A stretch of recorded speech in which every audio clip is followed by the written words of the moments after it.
नमस्कार दोस्तों, स्वागत है आप सभी का एक बार फिर से मेरे एबी धार्मिक टीवी चैनल में। तो आज मैं आपके लिए लेकर आई हूँ बेहद ही खास जानकारी 5वीं ज्योतिर्लिंग केदारनाथ ज्योतिर्लिंग के बारे में।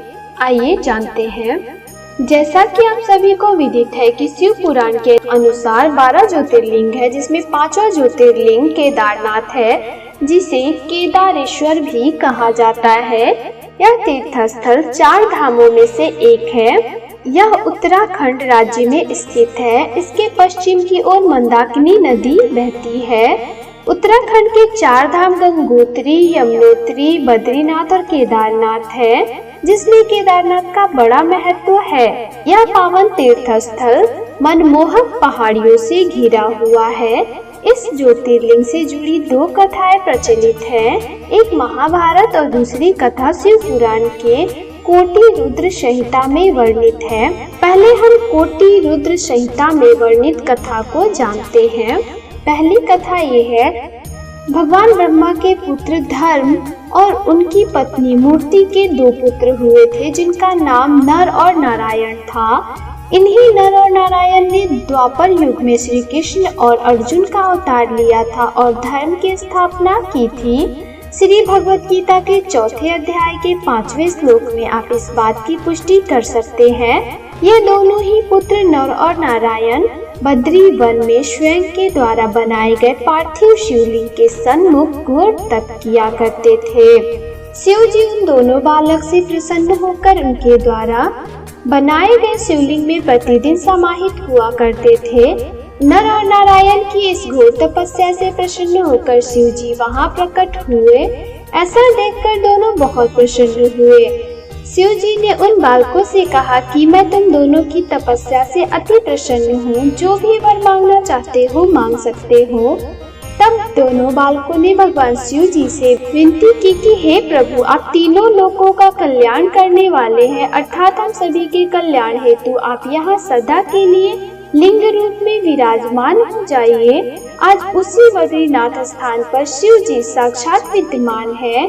वहाँ 2 पहाड़ भी हैं, जिनका नाम नर और नारायण है। ऐसा माना जाता है कि केदारनाथ की तीर्थ यात्रा करते समय यदि किसी की मृत्यु हो जाती है तो उसे मोक्ष की प्राप्ति होती है।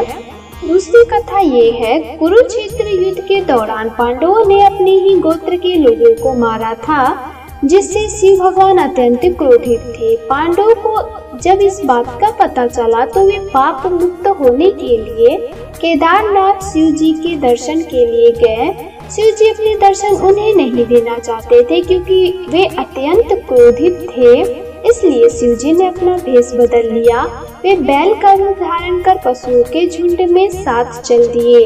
लेकिन भीम ने भगवान शिव को पहचान लिया और उनका पीछा करने लगे। शिव जी को पीछे से पकड़ने के लिए वे भागे, लेकिन भीम केवल शिव जी के पीछे का हिस्सा कुबड़ ही पकड़ पाए, क्योंकि शिव जी जमीन में धंसने लगे थे। वह कुबड़ यानी कि पृष्ठ भाग जमीन के ऊपर ही रह गया था।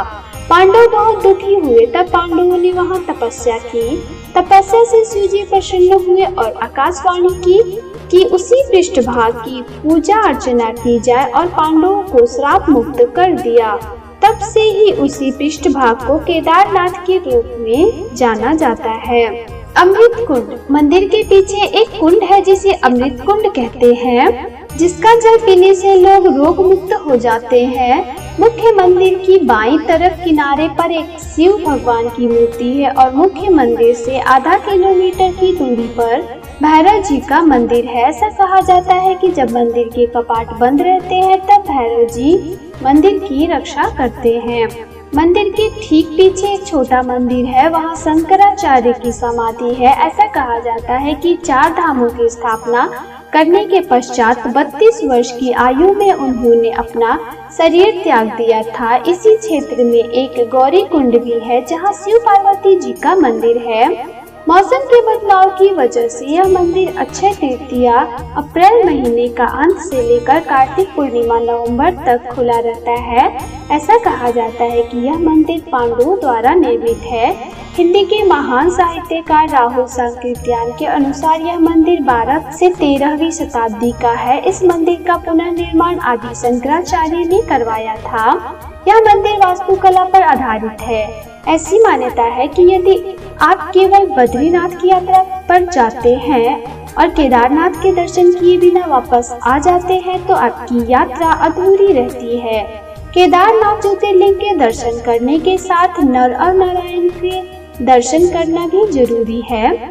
सतयुग में उपमन्यु ने यहाँ भगवान शिव की आराधना की थी। मंदिर के अंदर पहले हॉल में 5 पांडव, कृष्ण भगवान, शिव भगवान का वाहन नंदी, वीरभद्र शिव जी का संरक्षक, द्रौपदी और कई देवी देवताओं की मूर्तियां हैं। इस तीर्थ स्थल की यात्रा करना थोड़ा कठिन है क्योंकि ये पहाड़ों से घिरा हुआ है और मौसम भी कभी-कभी प्रतिकूल हो जाता है। 2013 में इस क्षेत्र में बाढ़ आने की वजह से यह क्षेत्र प्रभावित हुआ था, लेकिन मंदिर के अंदर का हिस्सा व मूर्ति सुरक्षित है। यह तीर्थ स्थल अपने आप में ही एक अद्भुत स्थान है। केदारनाथ ज्योतिर्लिंग के दर्शन करने मात्र से ही भक्तगणों के संकट दूर हो जाते हैं। यहाँ शिवलिंग का आकार बैल की पीठ के समान त्रिकोणाकार है। पौराणिक कथाओं के अनुसार इस ज्योतिर्लिंग के प्राचीन मंदिर का निर्माण महाभारत के युद्ध समाप्त होने के बाद कराया था। केदारनाथ धाम उत्तराखंड में हिमालय पर्वत की गोद में स्थित है। मान्यता है कि शिव के प्रिय माह सावन में केदारनाथ ज्योतिर्लिंग का स्मरण करने से ही जीवन की समस्त बाधाएं दूर हो जाती हैं। केदारनाथ धाम की रोचक बातें। केदारनाथ 3 तरफ से पहाड़ियों से घिरा हुआ है। यहाँ 5 नदियों का संगम होता है। ये नदियाँ मंदाकिनी, मधु गंगा, क्षीर गंगा, सरस्वती और स्वर्ण गौरी है। हालांकि अब कुछ नदियों का अस्तित्व बचा नहीं है। इसे ऊर्जा का केंद्र माना जाता है। यहाँ स्थित बाबा भैरवनाथ के मंदिर की बहुत मान्यता है। हर साल भैरव बाबा की पूजा के बाद ही मंदिर के कपाट बंद और खोले जाते हैं। तो दोस्तों, आशा करती हूँ आपको मेरे द्वारा दी गई जानकारी बेहद पसंद आई होगी। तो मैं आपसे फिर मिलूंगी अपने अगले वीडियो में। तब तक के लिए धन्यवाद। हर हर महादेव।